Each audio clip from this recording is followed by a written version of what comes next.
everyone, how's it going? For today's in-depth presentation, let's take an up-close and personal in-depth look at the 2015 Cadillac CTS-v Coupe. And this is going to be a detailed, in-depth review of the CTS-v.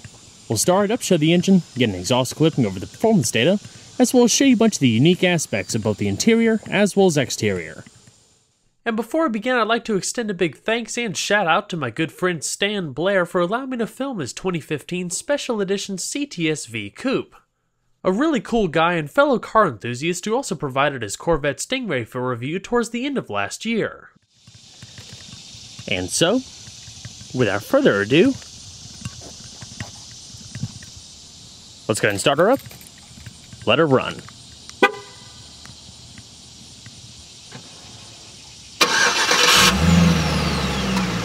And as you can see, the CTS-v does come standard with a remote start.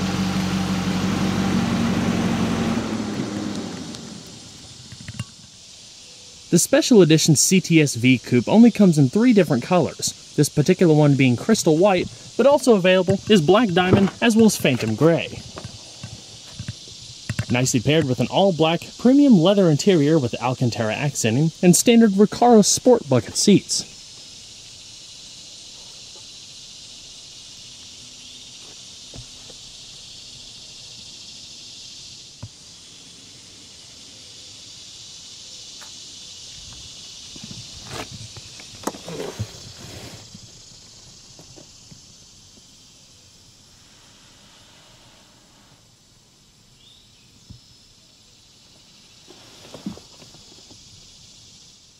Now with that smart key access system, the CTS-v also has a pretty cool adaptation for its ignition switch. There's no push button or anything like that, but it's actually a built-in key mechanism that you would just grab and turn once the vehicle automatically detects your key fob.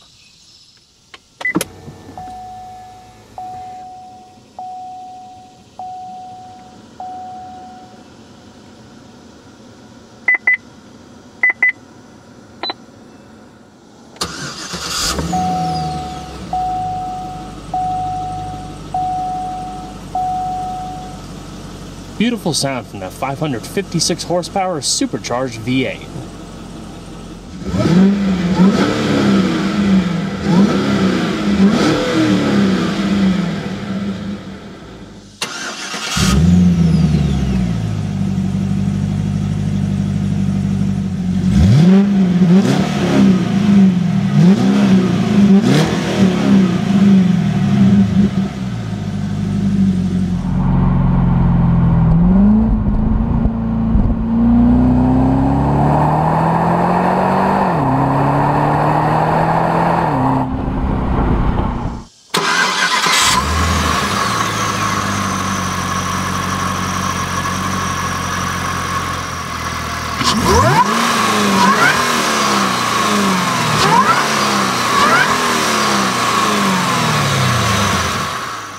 The CTS-v's steering is a hydraulically assisted rack and pinion setup with a ratio of 16.1 to 1 and just 2.7 turns to lock, routed through a V-specific 3-spoke steering wheel wrapped in soft, lightweight Alcantara. The wheel feels firm with grip bolsters up top and cross-stitching bringing the material together. The spokes are highlighted in black piano veneer with special V badging below and your multifunction controls on the top 2 spokes with subtle bright work. While the CTS-v is obviously known for its insane power, the thing that really impressed me the most was how well it drove. With the magnetorological dampers, the car corners flat, it's easy to steer and it soaks up the bumps without being too harsh, so you still get the benefits of having all that performance, but it does have quite a refined feeling ride quality. With the wide contact patches, there is a little bit of tire noise that enters the cabin. But all things considered, especially over rough patches of road, the CTS-v is a quiet car. It's also impressive the adaptability of the suspension to different road conditions, as the ride quality really never changes. The only real difference are the 2 driving modes, which I'll highlight a little bit more later in the video, the standard being Tour and the more stiff setting, Track. As far as the steering, it's stiff but not too stiff that it's not easily maneuverable in tight parking spaces. It delivers a nice amount of feedback and really responsive to the driver's inputs. I also really like the feel of the Alcantara suede steering wheel, as it really adds to the overall performance feel of the CTS-v. With the V, you have your choice of two optional transmissions. Standard is a close ratio Tremec TR6060 6-speed manual with twin disc clutch for easier, smoother shifts.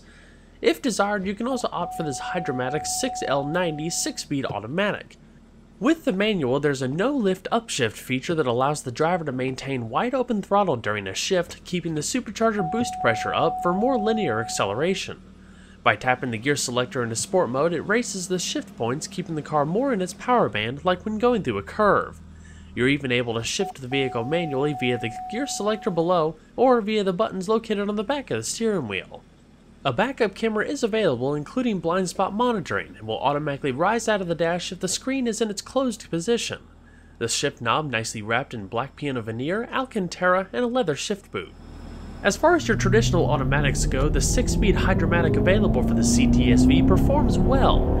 It's not quite as sporty or engaging as a dual clutch unit or maybe even the 8-speed ZF automatic now available in many of the modern cars, but it's still fun to drive. More fun in the sport mode where it holds gears longer, and the funnest setting, of course, when you're using the little paddle buttons behind the steering wheel. The standard automatic mode does well for just simple cruising. When using the paddle shifters, downshifting provides just a little bit of a throttle blip to where you're ready to take off once again.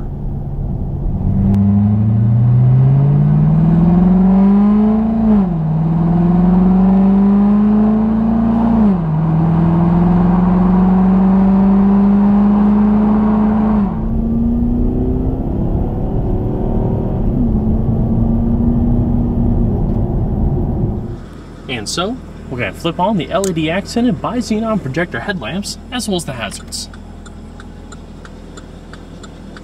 Of course, both windows are fully automatic. And we'll check out the exterior. The latest generation CTS-V was introduced back in 2009. Only offered as a sedan initially, the lineup has since expanded to include a radical sport wagon and sensuous coupe. When it launched, it was a huge departure for Cadillac, even more so than the manual transmission-only first-generation CTS-V sedan. They've been diving even further into the highly engineered luxury performance category while creating some of the fastest, most powerful, sport-oriented Cadillacs in history. Since the original CTS debuted a little over a decade ago, the brand has been shifting the direction in which they build cars, putting less emphasis on traditional luxury in favor of an exhilarating driving profile with the look and feel that's unmistakably Cadillac. If you don't count the XLR, the CTS Coupe is the first two-door Cadillac has produced since the 2002 Eldorado ESC and ETC. While a legendary nameplate in its own right, harkening back to stylist icons in the 1950s, it was by no means a sporting vehicle. With a front-wheel drive layout, Northstar V8 and 4-speed automatic, it was really best suited for comfort and relaxed cruising. With this new two-door, Cadillac has not only built a proper sporting car, but one that looks unabashedly American. With a bold, extroverted design, raked profile, and plenty of heritage touches, the CTS-V Coupe looks unlike anything else on the road. For 2015, the Coupe enters its last year of production as the all-new 2014 CTS has already hit the streets. An all-new CTS-V is set to debut for 2016. For a final proper send-off, Cadillac has created a special edition for the V Coupe limited to just 500 units that'll be sold during the second half of this year. It begins with just about every option available for the V coming standard, including the Recaro bucket seats, midnight Sapel wood trim, microfiber suede steering wheel and gear selector, and the metal pedals. Other unique touches include a black mesh grille up top and down below in the front fascia, satin graphite wheels, red brake calipers, and red accent stitching on the interior. The Coupe rides on the same wheelbase as the CTS sedan, which is an evolution of the Sigma platform that underpinned the first-gen cars, but it's dimensionally smaller in most aspects. It's 3.1 inches shorter in length, 1.5 inches shorter in height, and the body is actually 1.6 inches wider with a wider rear track for a bigger grounded footprint. Weight is also down between 20 and 40 pounds depending on how equipped. The chassis is lower than the standard car by 10mm in front and 16mm in the rear. Styling, though, is one of the most dramatic aspects of the Cadillac's art and science design philosophy. Up front, a bold power dome aluminum hood makes room for the supercharged LSA V8 underneath. while sharp creased hood lines trace the edges and come down towards the edges of the mesh grille.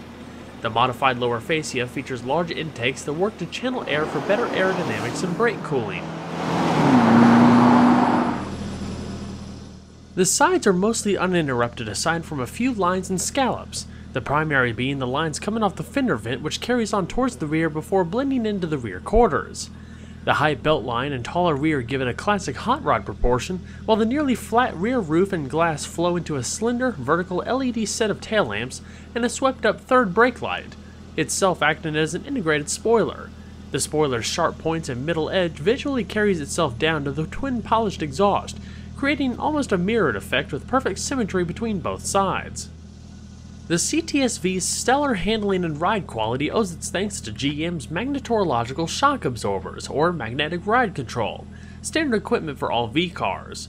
This renowned technology works to reduce heave, pitch, and roll to help give the best balance between ride and handling on any road surface. It uses magnetically charged fluid that adjusts the damping level proportional to the fluid's viscosity, up to 1,000 times per second. While the V is rear-wheel drive only, it's been adapted for Cadillac's other all-wheel drive vsport variants, and now even available in the 2015 Escalade in addition to other cars in the GM profile. There are two modes, Tour and Sport, which dial up the firmness and agility respectively, tuned specifically for the V in order to decrease body roll compared to the standard cars. This CTS-V features a set of staggered, forged aluminum alloy wheels finished in satin black that measure 19 by 9 inches in front and 19 by 9.5 inches in the rear, wrapped in sticky, high-performing Michelin Pilot Sport PS2 tires, 255/40s in front and 285/35s in the rear. With this tire and suspension setup, it's been tested to pull upwards of 0.93 G in lateral cornering forces. With all that power, a car definitely needs to be able to stop well. Luckily, the CTS-V features 4-wheel internally ventilated Brembo brakes that measure 15 by 1.26 inches in front and 6 piston calipers, while the rear consists of 14.7 by 1.1 inch discs clamped by 4 piston calipers. With this setup, the car is able to stop from 60 miles an hour at as little as 107 feet. Underneath, a fully independent suspension provides the necessary support with double wishbones and coil springs both front and rear, in addition to the magnetorological adaptive dampers and the uprated stabilizer bars. Overall length is 188.5 inches with a width of 74.1 inches and a height of 56 inches, riding on a 113.4 inch wheelbase. Total curb weight, as you see here, is around 4,217 pounds. So let's go and pop the hood. The CTS-V's insane power is derived from an all-aluminum, supercharged and intercooled 6.2-liter LSA V8.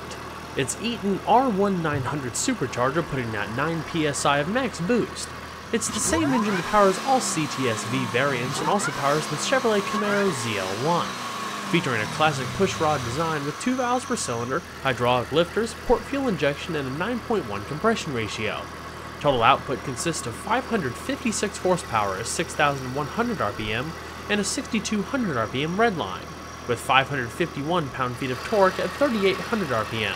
This translates to 0 to 60 times as low as 3.9 seconds, while quarter-mile flashes by in 12.5 seconds around 117 miles an hour. Top speed is claimed to be a drag-limited 191 miles an hour. As far as fuel economy, the CTS-V carries an 18-gallon tank and requires premium fuel. EPA mileage estimates range between 14 miles to a gallon in the city and 19 on the highway. When the all-new CTS Coupe debuted, it represented the best Cadillac had to offer in terms of features, build quality, and comfort. It's a little dated by 2014-2015 standards, as the new 2014 CTS is all new, but the design really has held up well in my opinion, still looking fresh, stylish, and luxurious. The V Special Edition, like I said earlier, has color accent stitching that comes across the doors, areas of the dash, and other pieces of the interior. The microfiber suede perforated trim comes across the middle portion of the door where you have a stitched armrest and your electronic door actuator. The beautiful midnight sapel wood trim up top, modest black piano veneer spearheading the speaker grille, and all of your power accessories including 2-person memory are located on the door. The optional Recaro bucket seats standard on this special edition is almost a no-brainer. They provide a fantastic amount of comfort and a lot of lateral support if you're taking a corner sharply. You have 14-way power adjustment down below, including 4-way power lumbar, as well as adjustable pneumatic side bolsters, not to mention a manual thigh extension located up front. The middle is finished in perforated microfiber suede, keeping everything nice and ventilated and grippy. And it's also a nice attention to detail with the color accent stitching and special V badging located in the seat backs. The headrests are adjustable, but the seatbelts are fixed in the B-pillars. Of course, side curtain airbags all the way around. Unique V aluminum door sill entry guards down below, as well as aluminum sport pedals. The steering wheel is power tilt telescoping, and it also has an auto tilt feature. The curving dash seamlessly blends into the doors and flows into the center console, also finished in plenty of padded trim with the accent stitching up top, and subtle touches of chrome across some of the buttons, the dials, as well as the air vents, keeping a little bit of a classy touch, not to mention an optional sunroof. So let's go ahead and see how she sounds.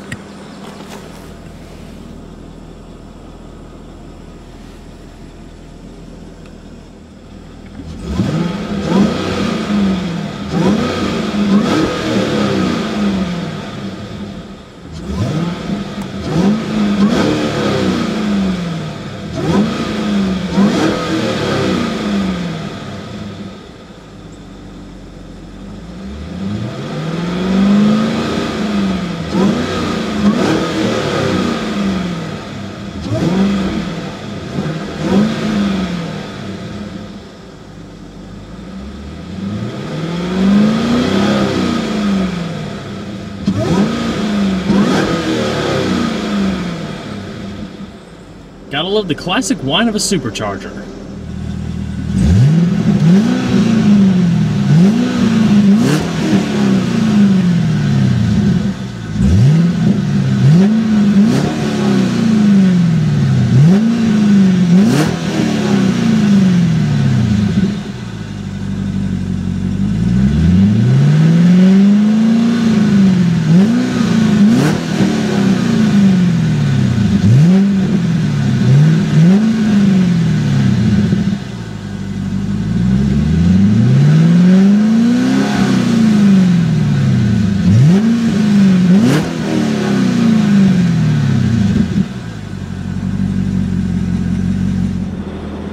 So we're going to shut her up.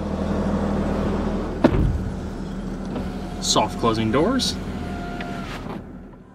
The CTS-V comes standard with a premium 10-speaker Bose audio system with a hard drive-based navigation setup that actually has 10 gigabytes reserved for music storage, all with a nice hidden LCD screen that automatically rises out of the dash by pressing the little nav button in the center stack.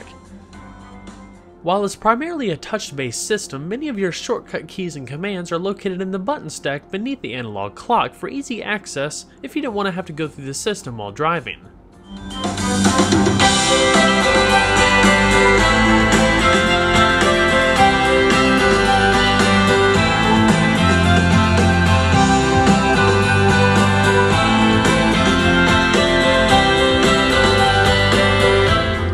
Padded A-pillars with your side curtain airbags, as well as an illuminated vanity mirror. Standard auto-dimming rearview mirror with your OnStar controls located right beneath, whereas in the top stack you have your 3-position garage home link, as well as LED interior illumination. One of the few optional extras is a sunroof, but since the CTS-V has a pretty short roofline, it doesn't have enough room for a traditional sunroof to slide back into a housing. So, while it is fully automatic as far as the sunshade and stuff goes, the glass itself only rises up to act as a little vent.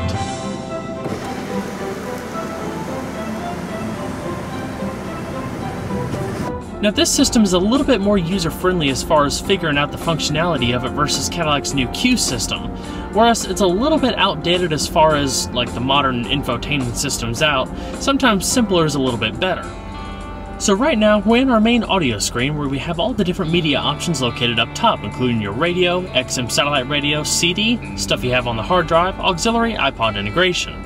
All of your song, artist, playlist information will automatically show up there, as well as any album artwork, if available, powered by Grace Note. Your outside temperature located up top, and you can also shuffle the songs. If you hit track list, it'll bring up a list of the available tracks, which you can then scroll through, or use the little wheel I showed you a second ago to make it a little bit easier. push down when you select an option that you want.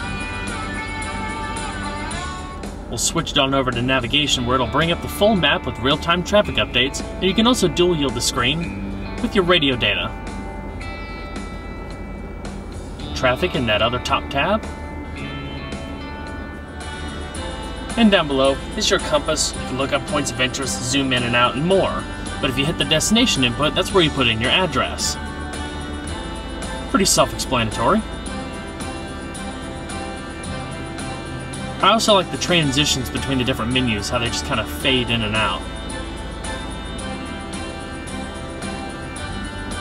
And just like you could put preset stations with your radio, you can also do that with the navigation when activated. If you hit the configure button, it's all the personalizable options for the system, including all of your audio adjustments, activating the center point surround sound, radio, navigation, how to use all the different features, and adjusting your clock.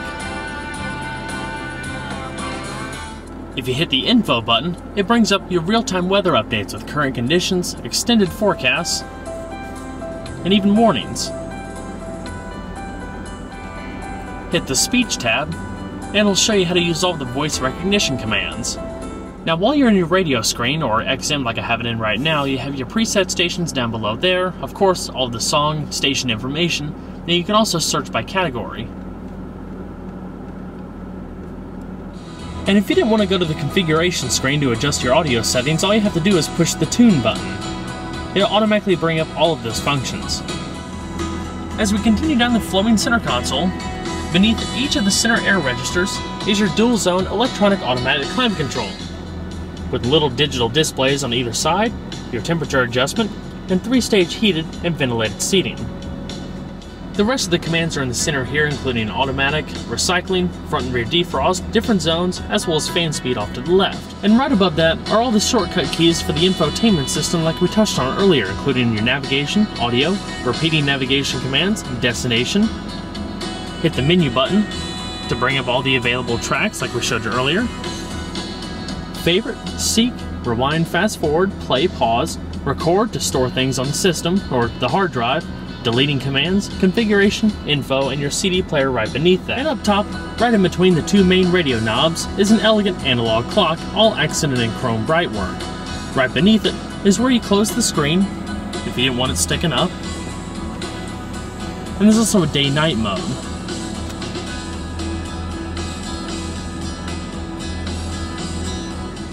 Your adaptive damper settings for both Tour and Sport modes are activated via this button with the magnetic ride control suspension. Continuing on down, you have a little storage tray with a 12-volt power outlet, the Midnight Sapel wood trim and black piano veneer coming across the center console, electronic parking brake, and 2 cup holders. The center console is padded and accented in the stitching, and is 2 tiers, so you have lower storage and upper.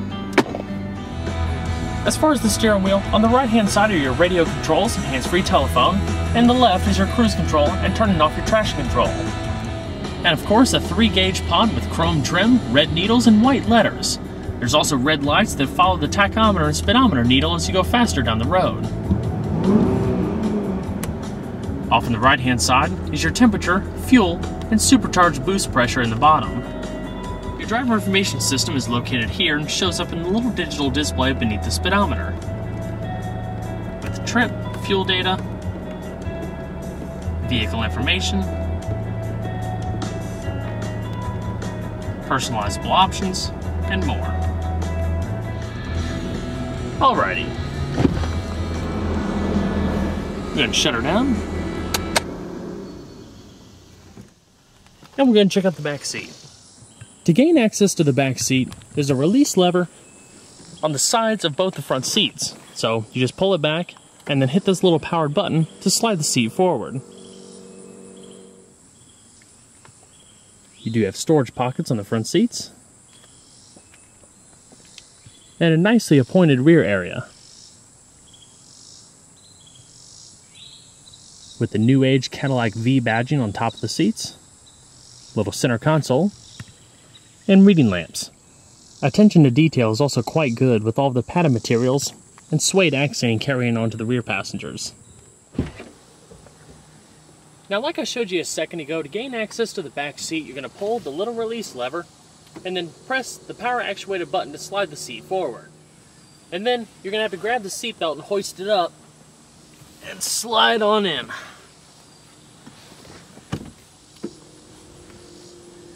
Now, if you haven't noticed by now, if you're going to be hauling passengers more often than not, the CTS Coupe is not going to be your best bet because it is quite cramped back here. I mean, it's to be expected with the proportions, but now I'm around 5'10", 5'11", and with a comfortable seating position for myself up front, my knees are just barely touching the back of the seats if I spread them out a little bit.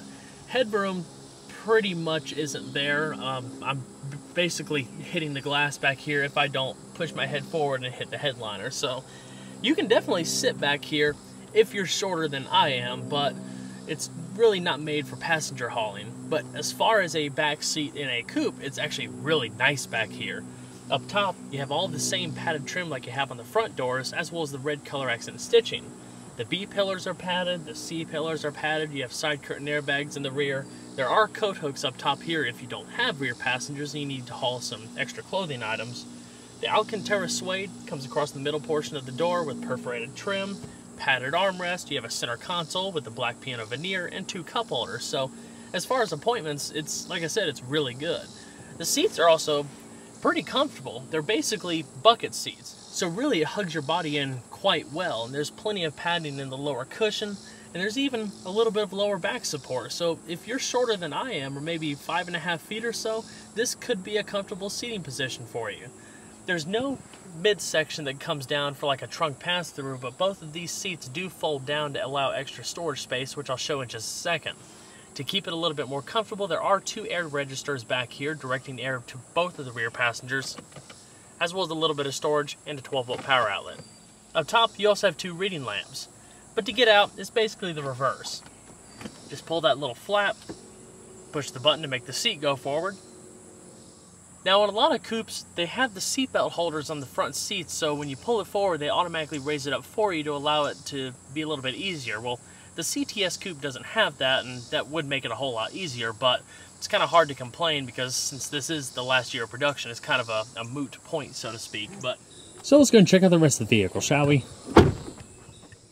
Now, for its size and proportions, the CTS Coupe does have a respectable amount of trunk space. It's 10.5 cubic feet. You can also position a cargo net in the middle if you need something a little bit more secure. Really though, the biggest hindrance though are the big arms that swing down into the trunk when it's closed. So if you have something fragile on the edges of the trunk, you might want to be careful because they will come down and impede some of the trunk space. But thankfully you can fold the 60-40 split rear seat if you need more cargo space.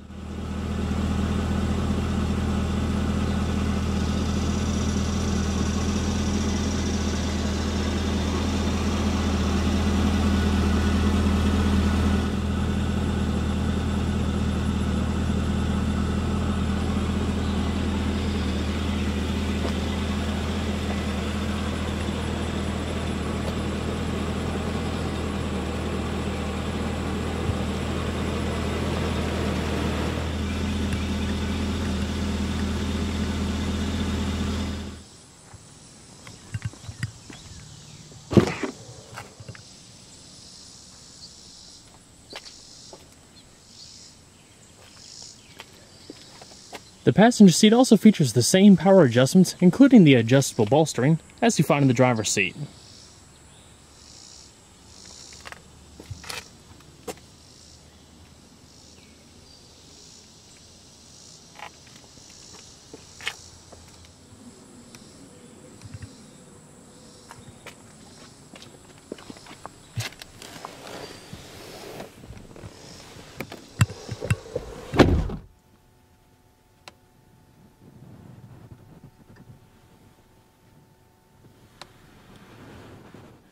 You also have a padded lockable glove box, lined in felt, with illumination, 2-tier modest space. The Cadillac CTS-v Coupe just oozes a certain cool factor, bringing about a different take on domestic luxury and performance. With more emphasis on handling and style, this only represents the beginning as to what appears to be a really exciting future. Well everyone, I hope you enjoyed the in-depth look at the 2015 Cadillac CTS-v Coupe. Be sure to stay tuned next time, there's a lot more where that came from. Take care, everybody.